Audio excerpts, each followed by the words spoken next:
अस्सलाम वालेकुम स्टूडेंट्स, मैं हूँ रिजवान अली और आप देख रहे हैं यूट्यूब चैनल PMCB अकेडमी। तो बच्चों, हमने टेस्ट नंबर 2 के 142 क्वेश्चंस कंप्लीट कर लिए थे। तो आज हम चलते हैं क्वेश्चन नंबर 143 की तरफ। तो इंशाल्लाह नेक्स्ट मैं अपनी पूरी कोशिश करूँगा कि आपको ज़्यादा से ज़्यादा वीडियो मैं जल्दी प्रोवाइड कर सकूँ और कोशिश करूँगा नेक्स्ट टेस्ट जो 3 और 4 है वो मैं कल ही अपलोड कर दूँ। चलते हैं क्वेश्चन नंबर 143 की तरफ। If a half wave rectifier is use convert 50 hertz AC into DC। आपके पास एक हाफ वेव रेक्टिफायर है जो 50 हर्ट्ज AC करंट को DC करंट में कन्वर्ट करता है। तो आपने ये बताना है कि आउटपुट पे आपको कितनी पल्सेस मिलेंगी। देखिए 50 हर्ट्ज आपके पास फ्रीक्वेंसी है।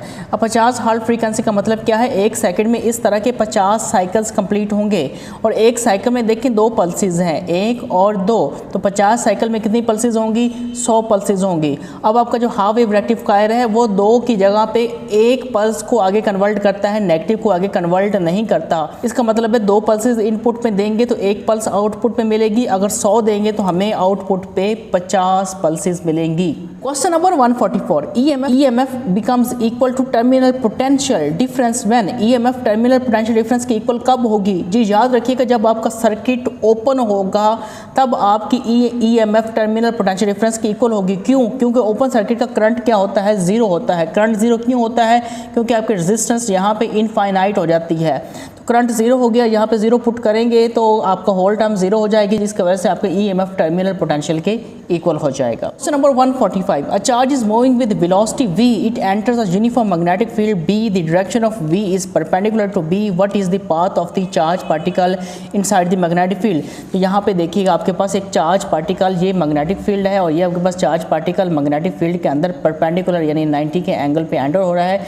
जैसे ये सिचुएशन आती है तो चार्ज पार्टिकल सर्कल में रिवॉल्व करना शुरू कर देता है, तो हम कहेंगे इसका जो पाथ है वो सर्कुलर है। Question number 146। Isothermal process can be defined as. Isothermal process को कैसे डिफाइन करेंगे? जो आपका जो ऑप्शन है वो है ऑप्शन ए। अब हम इसे थोड़ा सा एक्सप्लेन कर लेते हैं। आइसोथर्मल प्रोसेस वो होता है जिसमें टेम्परेचर कांस्टेंट होता है। अगर हम बॉयज़ लॉ को देखें तो बॉयज़ लॉ के स्टेटमेंट यही है ना, pressure is inversely proportional to the volume at constant temperature. Temperature constant हो गया, इसका मतलब बॉयज़ लॉ आइसोथर्मल प्रोसेस में आ रहा है। तो प्रोपोर्शनलिटी खत्म करते हैं तो इक्वल आता है साथ में कांस्टेंट और v इधर आके p से मल्टीप्लाई हो जाएगा, PV is equal to constant. तो आपका ऑप्शन ए है।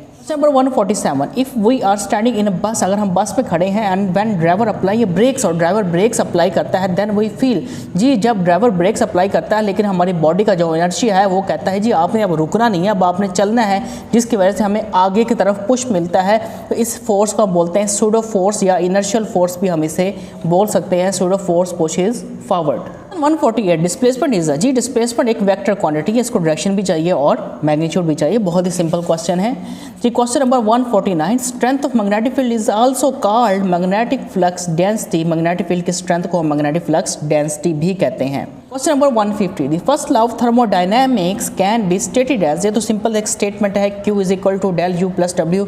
जो भी सिस्टम को हम हीट प्रोवाइड करते हैं कुछ वो इंटरनल एनर्जी में कन्वर्ट हो जाती है, बाकी उससे वर्क हो जाता है। तो आपका ऑप्शन ए है। Question 151। According to mass energy relation, mass and energy are inversely directly equal to none of this. Mass और एनर्जी का आपस में क्या रिलेशन है? जी E is equal to MC square. ये आपके पास इक्वेशन है। आपको पता है जो C है वो स्पीड ऑफ लाइट को रिप्रेजेंट करती है और speed of light is a universal constant, ये हर जगह सेम रहती है।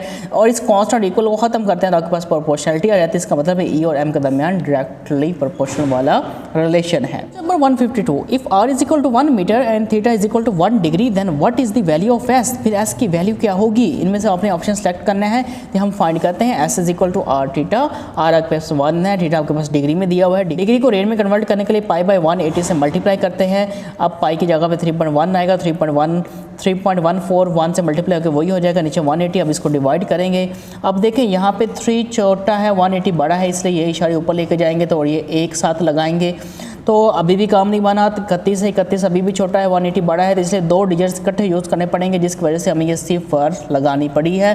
तो 181 पर आपके पास 180 हो गया, आपके पास 134 बचेगा। सब्ट्रैक्ट करेंगे तो 134 अभी आपके पास छोटा है, तो तो ऊपर से एक 0 नीचे उतारनी पड़ेगी, 180 को 7 से मल्टीप्लाई करेंगे तो 1260 आ जाएगा यहाँ। तो यहाँ पे आप इसको छोड़ दें, आगे करने की जरूरत नहीं है क्योंकि ऑप्शन हमारे पास इससे रिलेटेड एक ही है जो कि आपका ऑप्शन ए है। Question number 153, the magnetic field is parallel to a surface, magnetic field surface के साथ पैरेलल है, then the magnetic flux through surface, surface में से मैग्नेटिक फ्लक्स क्या होगा जी, हम यहाँ पे देख लेते हैं। आपके पास सरफेस है और ये सरफेस के ऊपर वेक्टर एरिया है और मैग्नेटिक लाइन इसके ऊपर से गुजर रही है, इसके साथ वो पैरेलल है। तो हम मैग्नेटिक फ्लक्स का फार्मूला यूज़ कर लेते हैं जी। मैग्नेटिक फ्लक्स का फार्मूला क्या है, is equal to BA cos theta. अब हमने एंगल किसका कैलकुलेट करना है, हमने एंगल इस वेक्टर एरिया के साथ कैलकुलेट करना है, ये वाला, ये जो मैंने नॉर्मल ड्रा किया है इसके साथ एंगल तो 90 बन रहा है। आपके पास जो cos 90 होता है वो तो बचे 0 होता है, तो आपका आंसर क्या आ जाएगा, 0 आ जाएगा। आपका ऑप्शन ए करेक्ट है। 154, X-ray is the reverse process of, X-ray photo electric effect का रिवर्स प्रोसेस है। भाई कैसे, अब जो फोटो इलेक्ट्रिक इफेक्ट है उसमें क्या होता है, उसमें आपके पास एक फोटोन आता है और इलेक्ट्रॉन को एमिट करता है जिसे हम फोटो इलेक्ट्रॉन कहते हैं। तो इलेक्ट्रॉन आ रहा होता है, टारगेट से टकराता है, जब टारगेट से टकराता है तो वहाँ से फोटोन एमिट होता है, इस अमल को हम बोलते हैं एक्सरेज। ये दोनों एक दूसरे के रिवर्स प्रोसेसेस हैं। Number 155, when a body moves in a circle the angle between its linear velocity and angular velocity, याद रखिएगा लीनियर और एंगुलर वेलोसिटी के दरमियान हमेशा एंगल 90 का होता है। वो कैसे, जो एंगुलर वेलोसिटी होती है उसकी डायरेक्शन हमेशा एक्सिस ऑफ रोटेशन के अलॉन्ग होती है। अब यहाँ पर देखिएगा जो आपके पास लीनियर वेलोसिटी होगी वो सर्कल के ऊपर टेंजेंट होगी, जो सर्कल के ऊपर टेंजेंट बनेगा वो एक्सिस ऑफ रोटेशन के साथ परपेंडिकुलर होता है, तो इसलिए हम यहाँ पे कहेंगे कितना एंगल बनेगा, यहाँ पे 90 का एंगल बनेगा। 3 objects are brought close to each other, 3 objects को हम एक दूसरे के करीब लेके आए हैं। लेट्स ये 3 ऑब्जेक्ट्स ये हैं, A, object B and object C.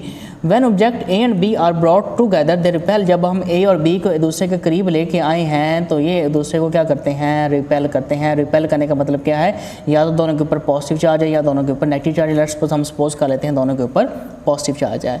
When B and C are brought together, जब B और C को एक दूसरे के करीब लेके आते हैं तो वो फिर भी क्या करते हैं, एक दूसरे को रिपेल करते हैं। अब रिपल्शन का मतलब क्या है, जो B के ऊपर चार्ज है वही C के ऊपर चार्ज है और जो B C के ऊपर चार्ज है वही A के ऊपर चार्ज है। इसका मतलब तीनों के पास चार्ज क्या हो गया, सेम हो गया। All 3 objects possess charge of same sign, आपका ऑप्शन सी करेक्ट है। Question 158, which principle is use in solar cell, solar cells में कौन सा प्रिंसिपल इस्तेमाल होता है, मोमेंटम का, चार्ज का, मास का या ऑल ऑफ दिस। जी मोमेंटम का इस्तेमाल होता है। यहाँ पे क्या होता है, एक फोटोन आता है और सरफेस से टकराता है, वहाँ से इलेक्ट्रॉन एमिट करता है, फोटोन अपना मोमेंटम ट्रांसफ़र कर देता है किनको, इलेक्ट्रॉन को। Question number 159, a liquid has a mass m and specific heat capacity c. The rate of change in temperature of liquid is r. What is the rate at which the heat is transferred from? Simply हमें क्या करना है, temperature को, mass को और specific heat को आपस में मल्टीप्लाई कर देना है, आपका वो रेट आ जाएगा। Question 160, Michelson measured the length of standard meter in terms of wavelength of, उसने रेड कैडमियम लाइट की वेवलेंथ का इस्तेमाल करके 1 मीटर की पैमाइश फिक्स की थी, उसको स्टैंडर्ड बनाया था। क्वेश्चन नंबर 161 और 162 बिल्कुल सेम क्वेश्चन हैं, इसलिए मैंने इसको एक दफ़ा ही लिखा है। Which one of them is a type of emission, ये दोनों एमिशन की टाइप है, स्पॉन्टेनियस एमिशन और स्टिमुलेटेड एमिशन। ये दोनों आपके लेज़र वाले टॉपिक में से क्वेश्चन आए हैं। Shortest distance between 2 points on the wave that has a phase difference of π/3 is 5 centimetre, what is the its wavelength. बस एक वेव है और उस वेव के ऊपर 2 पॉइंट्स हैं और 2 पॉइंट्स तक में जो डिस्टेंस है वो है 5 सेंटीमीटर और इन 2 पॉइंट्स का जो फेज डिफरेंस है वो है π/3। तो हमने क्या करना है जी, हमने वेवलेंथ फाइंड करनी है। सिंपल ये फार्मूला लगाएंगे, del X is equal to lambda over 2 multiply by 5। अब उसने डिस्टेंस कितना दिया है, 5 दिया है, फेज डिफरेंस उसने π/3 दिया है। अब देखें ये पाई से कैंसिल हो जाएगा, 2 3 पर 6 और 6 5 से मल्टीप्लाई होगा, ये आपके पास हो गया 30 सेंटीमीटर, जो कि आपका ऑप्शन सी है। Example of non ohmic register, non ohmic register की एग्जाम्पल कौन सी है जी, आपके पास डायोड, आपके पास एक नॉन ओहमिक रजिस्टर। बाकी टंगस्टन और कॉपर ये आपके पास ओहमिक्स में से आ जाते हैं। Number 165, when the nucleus of an unstable atom emits only gamma radiation, जब भी कोई न्यूक्लियस अपने अंदर से गैमा रेडिएशन एमिट करता है तो न्यूक्लियस मस्ट, तो न्यूक्लियस अपने अंदर से क्या करता है, लूज एनर्जी करता है। जी देखें आपके पास ये न्यूक्लियस है और न्यूक्लियस में से क्या खारिज हो रही हैं, गैमा रेडिएशन खारिज हो रही हैं, यानी गैमा रेज खारिज हो रही हैं। और गैमा रेज क्या है, आपके पास दरअसल क्या है, एनर्जी के पैकेट्स हैं और ये आप जैसे गैमा रेज खारिज होंगी दरअसल उसमें से एनर्जी रिलीज हो रही है। कैनिंग वायर के गिर्द मैग्नेटिक फील्ड कैसी होती है जी, सर्कुलर फॉर्म में होती है। देखिए उसके लिए हम राइट हैंड रूल का इस्तेमाल करते हैं। जैसे हम आपके पास कंसीडर कर लें, आपके पास वायर है, थंब को आपने रिप्रेजेंट करना है करंट की डायरेक्शन में और फिंगर को रोटेट करना है करंट की सीमत में, ये आपके पास सर्कल बन जाएगा। तो आपका ऑप्शन डी है। 167 ripple factor of half wave rectifier is, half wave rectifier का रिपल फैक्टर कितना आता है 1.21। Question 168 a metal rod of length 4 metre, एक मेटल रॉड है जिसकी लंबाई 4 मीटर है, उसकी वेलोसिटी 5 मीटर पर सेकंड है, वो 0.5 टेस्ला की मैग्नेटिक फील्ड में पड़ा है। उसमें बताना है आपने ईएमएफ कितनी इंड्यूस होगी, वी बी एल इसका फार्मूला लगेगा, वी आपके पास 5 है, बी आपके पास 0.5 है और एल आपके पास 4 है। इसका शरीक ख़त्म करेंगे 10 आ जाएगा, 5 5 पर 25, 25 4 पर 100, 10 पर डिवाइड करेंगे तो आपका आंसर कितना आ जाएगा 10 आ जाएगा, जो कि आपका ऑप्शन ए है। Question 169 find the resistance if voltage of the circuit is 45 volt and current is 30 ampere। Simple आप फार्मूला लगाएंगे V is equal to I R, R is equal to V over I. V आपके पास 45 है और आई आपके पास 30 है, दोनों को डिवाइड करेंगे, ये मैंने डिवीजन यहाँ पे की हुई है, आपका आंसर आएगा 1.5 ओम, जो कि आपका ऑप्शन बी है। Question 170 the phase angle between two points is 3 pi, the distance between these points is 15 centimeter, what is the wavelength of waves। ये तो फिर से रिपीट हो गया इस तरह का क्वेश्चन, अभी हमने कुछ देर पहले सॉल्व किया है, फार्मूला वही लगाएंगे। आपके पास यहाँ पे डेल एक्स आपके पास 15 है और फाई आपके पास 3 पाई है, पाई पाई से कैंसिल, आपके पास क्या हो गया 2 उधर जाके मल्टीप्लाई हो जाएगा, 3 नीचे जाके डिवाइड हो जाएगा, 3 5 बार 15, 5 2 बार 10 सेंटीमीटर आपका आंसर आ गया। और इस फार्मूले को अच्छी तरह से याद रख लें। वो आपसे फेज़ भी पूछ सकता है, वो आपसे लैम्डा भी पूछ सकता है, वो आपसे डेल एक्स भी पूछ सकता है, कोई भी 2 वैल्यूज़ दे देगा और तीसरी वैल्यू आपसे पूछ लेगा, तो आपका आंसर ऑप्शन डी है। Question 171 steady current does not change with respect to time. जी स्टेडी करंट टाइम के साथ साथ चेंज नहीं होता, ये आपके पास डायरेक्ट करंट होता है। एसी करंट तो टाइम के साथ चेंज होता है, लेकिन डायरेक्ट करंट या स्टेडी करंट टाइम के साथ चेंज नहीं होता। 172 a bullet of mass 10 gram relieves the rifle. आपके पास एक बुलेट है जो राइफल से निकलती है, कितनी स्पीड के साथ 1000 मीटर पर सेकंड की स्पीड के साथ या वेलोसिटी के साथ, और वो अर्थ से टकराती है उसी लेवल पे आके कितनी वेलोसिटी के साथ 500 मीटर पर सेकंड की। वर्क फाइंड करना है सिंपल, और इसके लिए हम वर्क एनर्जी प्रिंसिपल इस्तेमाल करेंगे 1/2 m into V F square minus V I square. Work is equal to change in kinetic energy.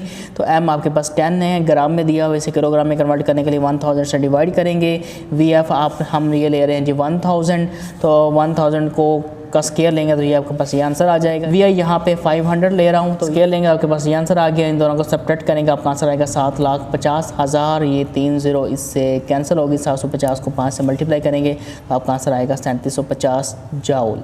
अच्छा, यहाँ पे मैंने इसको वी एफ लिया है, इसको वी आई लिया है, आप इसका उल्टा भी कर सकते हैं स्टेटमेंट के मुताबिक से चेंज किया है ताकि आपका आंसर माइनस में ना आए। अगर ऑप्शन माइनस में हो तो फिर आप वही करेंगे, इसे वी आई लेंगे और इसे वी एफ लेंगे। Voltage in standing winding is dash to current in the secondary coil. Simple आपने ये बताना है कि करंट और वोल्टेज का सेकेंडरी कॉइल में क्या रिलेशन होता है।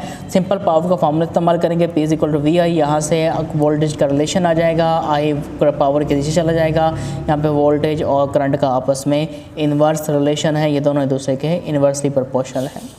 Question number 174 in a periodic wave the distance between second and fifth crust is 15 centimeter. What is the wavelength? आपने wavelength फाइंड करनी है। अब देखिए ये आपके पास सेकंड क्रस्ट है, ये थर्ड है, ये फोर्थ है और ये फिफ्थ है। सेकंड से थर्ड का की वेवलेंथ 1 लैम्डा होगी, सेकंड से फोर्थ की 2 लैम्डा, सेकंड से फिफ्थ की आपके पास 3 लैम्डा। यहाँ से यहाँ तक आपके पास कितना डिस्टेंस है 15 सेंटीमीटर, और इसे 3 लैम्डा भी कह सकते हैं। तो 3 लैम्डा इज इक्वल टू 15 और lambda is equal to 15/3 which is equal to 5 centimetre, जो कि आपका ऑप्शन बी है। Question number 175 what is the de Broglie wavelength associated with an electron accelerated through a potential difference of 200 volts। अब आपने wavelength find करनी है, तो simple wavelength का फार्मूला इस्तेमाल करेंगे H और P। P आपके पास मोमेंटम है, H प्लैंक्स कांस्टेंट है, और P के लिए हम ये फार्मूला इस्तेमाल करेंगे के स्क्वायर रूट 2mEv।